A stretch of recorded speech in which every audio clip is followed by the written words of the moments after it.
Hello అండి. Embroidery మొదలుపెట్టి నేను మనీ ఎర్న్ చేయడం స్టార్ట్ చేశాక నేనైతే ఒక గిఫ్ట్ అయితే తీసుకున్నా అండి. గిఫ్ట్ అంటే పెద్దగా ఎక్స్పెక్ట్ అయితే చేయకండి.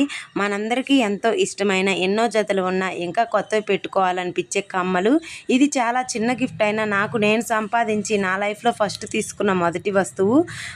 మన ఓన్ సంపాదనతో మనం చిన్న 10 రూపాయలు చైన్ తీసుకున్న ఆ ఫీలే వేరు కదా. మీరు కూడా నాలాగా ఇంట్లో కూర్చొని సంపాదించాలి అనుకుంటున్నారా? అయితే ఎంబ్రాయిడరీ మిషన్ అండి మీ బడ్జెట్లోనే ఉంటుంది. ఇది ఉండగా మనం వేరే వాళ్ళ మీద ఆధారపడే అవసరం లేదు. అందరికీ డబ్బులు సంపాదించాలి ఇంట్లోనే ఉండి ఎక్కడికి వెళ్ళకుండా అని ఉంటుందండి. కానీ ఏం చేయాలి, ఎలా చేయాలని ఎవరికీ తెలియదు. నేను చెప్తున్నా వినండి. ఎంబ్రాయిడరీ మిషన్ చాలా తక్కువ కాస్ట్లోనే మిషన్ అయితే ఉంటుందండి. మనం ఇంట్లో పనంతా చేసి పిల్లల్ని స్కూల్కి పంపించుకొని హస్బెండ్ని బయటికి పంపించుకున్న తర్వాత మనమైతే వర్క్ స్టార్ట్ చేసుకోవచ్చండి. ఇది మన ఇంటికి మన దగ్గరికే వచ్చి బ్లౌజులు అయితే ఇస్తారండి.